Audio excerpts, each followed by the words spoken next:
Yeah, what's cracking, everybody? Welcome back to another episode of Prison Break Raw. I'm your host, the one and only Big JD. Go ahead, get this channel, subscribe, share, leave some messages and comments, hit the thumbs up for the like, notification bell to be informed on all episodes when they drop. Most importantly, if you enjoy this content, please feel free to share it. Share it to your family, your friends, your coworkers, anywhere and everywhere in your social media platforms. Let's get this raw and uncut material out there to the millions that don't know we are here. Freemasonry, Freemasons, Masonic temples, Freemasons, Freemasons, those evil bastards, those New World Order, Illuminati sons of bitches, sucking blood, sacrificing children, molesting children, fist-fucking, goat-head-wearing resurrectors of the devil. Those that are creating violence and chaos and destruction on our world, they are going to bring back the devil. Their signs and symbols are everywhere. Oh my God, even George Floyd was a Mason. Derek Chauvin was a Mason. The whole thing. Hands up, don't shoot is a Mason call sign. I can't breathe, another Masonic call sign. Know thyself and forever be woke, another Masonic call sign. What is going on around here? Fire and brimstone, says the Lord, is going to happen on all of us. Oh, we don't do something about these Freemasons. Please, everybody, relax, okay? It's going to be okay. Basically, you're being fed a whole lot of misinformation. Bunch of people that are trying to box all these things together that is being practiced within the ranks and file of the elites. A lot of misinformation and ill-informed people and people that are just trying to sound a lot smarter than they are. They can't break through that exoteric bubble of understanding spiritual things, and they try their hardest, but they really can't do it. Because you can even quote scripture and say that Yeshua or Jesus even told his apostles about these kind of people. To you the mysteries will be revealed, but to them it won't. Why? Because they're deaf, dumb, and blind, and they're basically too stupid to even tie their own shoes. Pretty much is what it is. There's always been that the path of the wicked and ignorance is vast and wide, and many will travel through. But the path of knowledge and wisdom and mystery is narrow, and only a few will travel. It's always been that way. Masonry, in order to basically try to characterize it as being all evil and bad and everything, is somebody that has no idea about what Freemasonry is. Now, I'm not a Freemason myself, but I have a lot of experience in Masonry. I've had a lot of Masonic influence going all the way back to when I was 7 years old. I actually met a living Mason in a high degree, man, and he was a relic of a Mason. He was a 24th-degree Prince of the Tabernacle. That's what the 24th degree in Masonry is called, Prince of the Tabernacle. The 32nd degree is the one who's the master of the royal secret, and then it starts out with 3 degrees that you must complete before you're even half-ass understanding what's going on. You start out as an apprentice. Your 2nd degree is a fellow craft. Your 3rd degree is the master. That's where you learn about Hiram Abiff and the widow's son. And then from there, it just all smooth sailing downhill with the knowledge. But those 3 degrees are pretty hard to complete. It's a lot of stuff you got to remember. Freemasonry is nothing more than just spiritual science, philosophy, and regular science and mathematics, and trying to understand the whole breakdown of creation and why we're even here. The creation of the Solomon's Temple. Now, if you were to ask somebody that only has a basic receptor open and only understands the exoteric scriptures of like the Bible, the Torah, even the Quran, whatever, you would ask them, what is Solomon's Temple? And they'll tell you it's that old crumbling thing that's over there in Jerusalem, but that's not Solomon's Temple. Not according to the esoteric tradition of the mystery schools, people that call themselves adepts. Solomon's Temple is something that you create within yourself. And that is pretty much the goal in Freemasonry, is to build Solomon's Temple and to keep Solomon's Temple and to understand the mysteries of St. John of Jerusalem and all these other things. So much to learn that it's really a lifetime learning experience. But yeah, this Freemason that I met, 24th degree, Prince of the Tabernacle, taught me a lot of things. He was also a Shriner and a Rosicrucian and a practitioner of Hermeticism, and was real into that whole Greek and Egyptian mythology of the god of wisdom, Hermes. He believed that wisdom and knowledge would set people free and would free them from the constraints of primitive beliefs in good and evil, when there's really no such thing in Masonry, nor is there any such thing as in Judaism. It's all logic and illogic, rational and irrational. Good and evil are two concepts that are very primitive. They're just a basic breakdown of things, but it takes a long time to understand these things. You have to wrestle with your inner self and break free from a lot of the bad programming information that's been out there. So, where do Freemasons come from? Well, Freemasonry is a later term that was given to people that were guardians of the secret. It really started out, and a lot of people speculate, it started out with a secret society that was in Jerusalem and around Palestine around 300 BC and beyond. They were called the Essenes.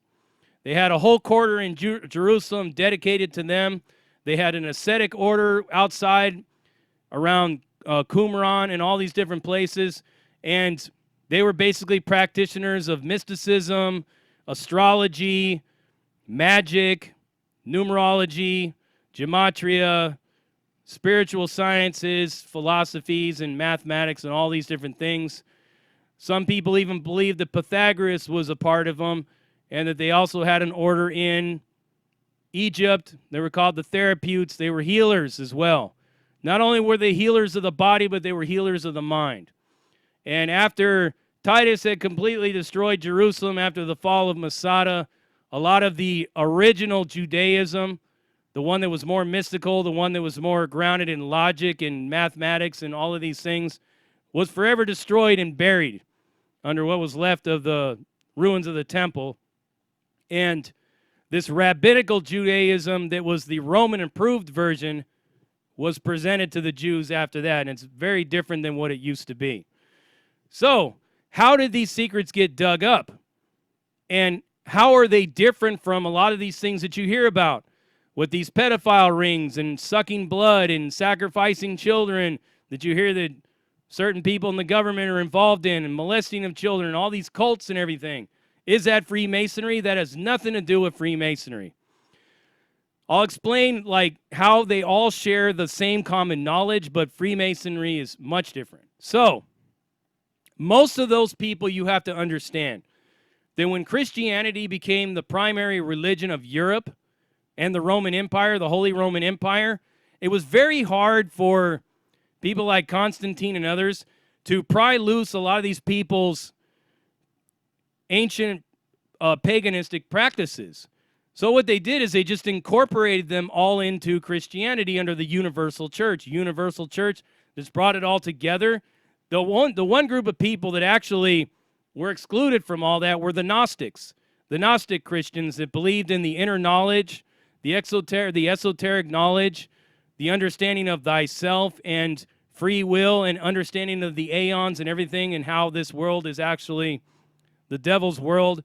Gnosticism was in that branch, and the last of the Gnostics were killed in Egypt, and they buried a lot of their Gospels, and those things are now starting to come up to the surface in the Gospel of Mary Magdalene, Gospel of Judas, Gospel of Philip, Thomas, all that stuff, the Pistis Sophia, and so on and so forth. All right, so they were excluded from all of this because Gnostics were very much into the free will, the understanding of the spiritual side and the scientific side of all things that are of God, where the universal church, what became known as the Catholic Church later, was all about keeping people stuck in like the slave mentality and keep them fixated on idols and idolatry and paganistic customs and cultures and practices. And a lot of these things you see every day with like the Christmas tree, Christmas, the Easter bunny, all these things. Many of these people that were in the higher society of the Roman and the Greek world were still involved in a lot of these cults, and some of them were even surrounding a certain cult that had come out of the Middle East in the worshiping of Moloch. And Moloch was all about sacrificing your children to this god in order so you can get fortune, riches, fame, knowledge, wisdom, whatnot. There was another goddess that a lot of people sacrificed their children to, and it was either called Lilith or Anit. And this kind of transformed into like Astarte and various other ones. But a lot of the molesting of children and the scaring the shit out of children and drinking their blood the drinking of blood and the eating the flesh and all these things like that were paganistic customs that were in like the Greek world outside of, the greater Roman area of Rome and all that stuff. And a lot of the eating of the body and drinking of the blood that basically got adopted into Christianity as drinking Christ's blood and eating his flesh came from a lot of these cults, these cannibalistic, child killing and blood drinking, molesting cults. And it's kind of fitting and makes a lot more sense when you start to see a lot of the sexual abuse that was going on in monasteries of these boys. And a lot of these bishops and these monks and stuff like that were in these places were still very much involved in their paganistic ideas of things. So Christianity kind of like got all lumped together with all this pagan idol worshiping and practicing of all these weird different customs and cults that as time went on, it kind of just started to fade away and it started to slip into the shadows. But a lot of them were still using a lot of these things. It's also kind of like a long-running rumor that the world's largest satanic temple is actually under the Vatican itself. So a lot of these things, in order to understand it, is not really to say anything bad about Christianity. That's not what I'm saying. What I'm saying is that Christianity kind of like took into the fold all these different paganistic customs and practices and beliefs and ideas and adopted them as their own in order to keep the church together. And it was a lot of this stuff is why the Greek Orthodox Church broke off and went out that way, and the Nestorian Christians went out towards Syria. And as centuries started to pass and there was a lot of problems going on with the Crusades and everything, the Knights Templar was created. And now this is about the time that Christianity had pretty much become civilized, right? So it becomes civilized in being that a lot of these paganistic practices and sacrifices and all these things were kind of like gone and faded away, or they were still being practiced by high society in a lot of the European, elite circles and stuff, but they weren't practiced out in the open by the common people anymore. Because if that was going to start happening, then you'd have a lot of the inquisitors and people coming out of the Vatican that would just burn you at the stake and kill you.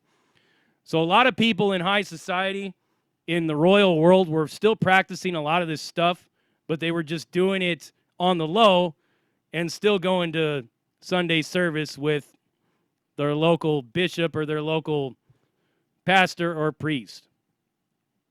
So the Knights Templar, right, were the ones that were supposed to guard the pilgrims that were going back and forth to the Holy Land. Rumor has it that these Templars had dug something up in this temple. They basically dug up the ancient secrets and mysteries of the Essenes. And they studied them for years, and then they started practicing that. And they pretty much abandoned Christianity altogether and started to follow John the Baptist. John the Baptist was their principal figurehead. And some believe that Baphomet, which is the horned one, the goat-headed one, the one that's, going like that and has boobs and a phallus and all these things, is actually a combination of John the Baptist and Muhammad. So they were studying a lot of the other stuff that the Muslims, the Saracens, when they took Jerusalem, they had found a whole lot of these ancient secrets as well and adopted them into Islam. And the Knights Templar had took theirs and didn't really adopt them or push them into Christianity because Christianity wouldn't have it. Totally different. Islam was pretty much open when it came to scientific knowledge and advancement, where the Catholic Church was so scared that they were going to lose their hold on their congregation that they kind of they wouldn't even let them read the Bible for a very long time. So these Templars learned all this, and this Baphomet figure was kind of like considered to be a combination of John the Baptist and Muhammad, and it was kind of like a symbol for their understanding of the greater secret, that their minds were woke to understanding. And once before, when they couldn't breathe and they were being smothered and their eyes were closed and their ears were shut, now their mouth was open and their heart was open to this ancient secret, these mysteries and this knowledge. Very much later on, they were hunted down and killed. They were on the run. And what had happened, another rumor has it, is that one of these Templars had actually found a bunch of stonemasons that were building a cathedral somewhere.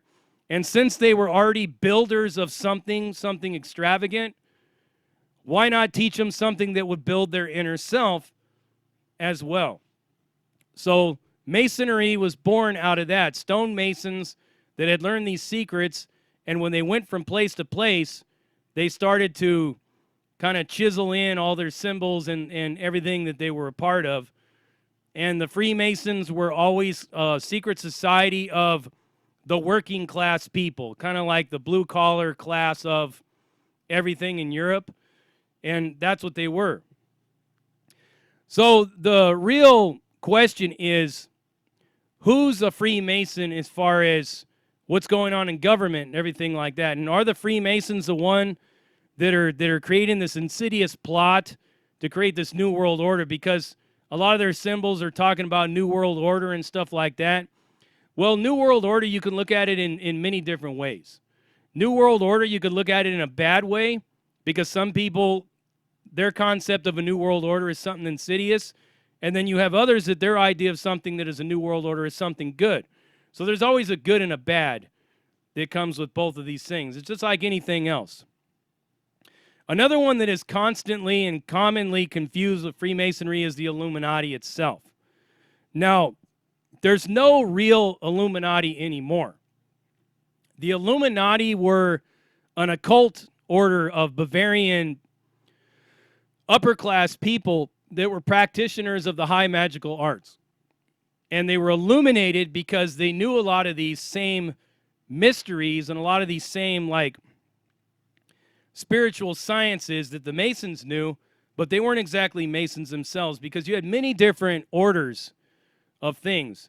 You know, you had an Order of the Eastern Star. You had Rosicrucians that was started by a mysterious figure named Christian Rosenkreutz, and he called it the Order of the Rose Cross.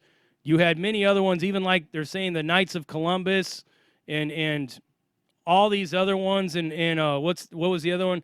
The Knights Hospitallers and all them, and then you had the Cathars and all these other orders and the Shakers and various different groups all over the place that were now in possession of these secrets because these stonemasons were giving it to them. Because it's a common thing where anybody who seeks out the secrets, who seeks out the mysteries and the knowledge of all these things, the secrets they shall find if, of course, their heart is true and they truly want to obtain this knowledge. So anybody can learn it. As a matter of fact, you could learn it too, because the books are everywhere. This one right here is Albert Pike's Morals and Dogma, and this is the first 3 degrees of Masonry: the apprentice, the fellow craft, and the master. And just to kind of like break down to you like the 10 commandments of Freemasonry, so you understand like that it's not some evil dark order of blood-sucking child molesters. Very different from what a lot of people out there in YouTube and stuff will teach you. So here are pretty much the 10 commandments of Freemasonry. The first one is, God is eternal, omnipotent, immutable, wisdom and supreme intelligence and exhaustible love. Thou shalt adorn, revere, and love him. Thou shalt honor him by practicing the virtues. And number 2 is, thy religion shall be to do good, because it is pleasure to thee, and not merely because it is a duty. So you have to want to do good, not just, do it because you think it makes you, you're going to get you some kind of reward. Number 3 is, thou shalt unceasingly war against vice. Thou shalt not do unto others that which thou would not want them to do unto thee.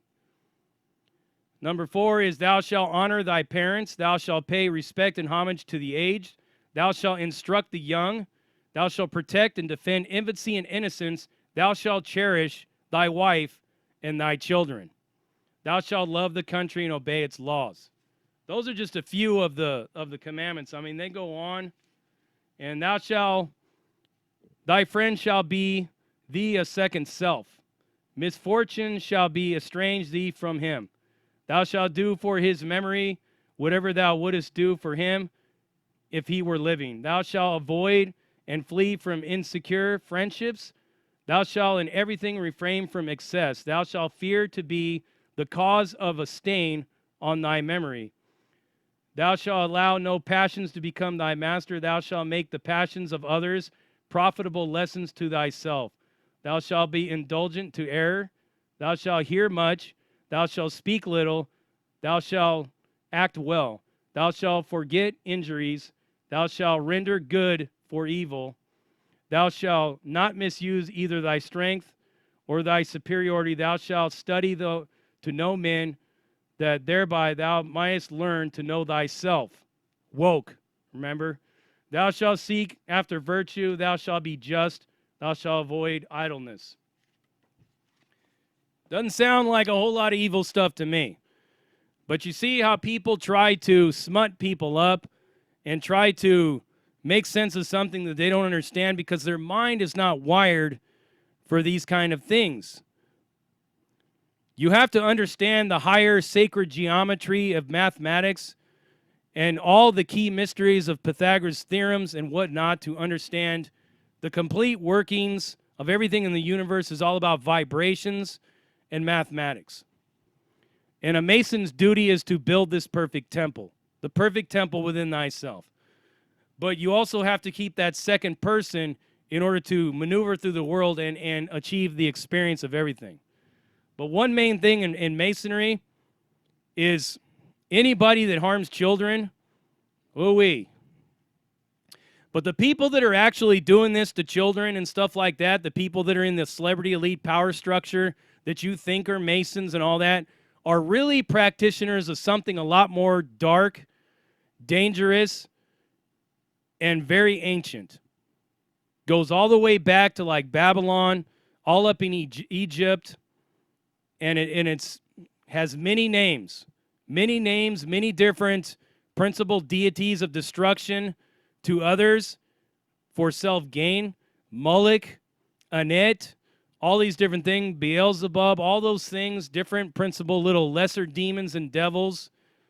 And these things that they practice have nothing to do with Masonry, yet they do know a lot of the same secrets and knowledge of Masonry because the understanding of the secrets and the sciences that run through Masonry is pretty much universal. So it can be used for good and it can be used for bad, if that makes any sense to you. So it's just like if you go to study martial arts, you become a bad student when you disobey your sensei and you go out and use the martial arts to just beat people's asses. And you're not using it for defense of what it was made for. These mysteries and these secrets, this knowledge and these truths were created to bring about good and development to the world, but you can also use them for destruction as well.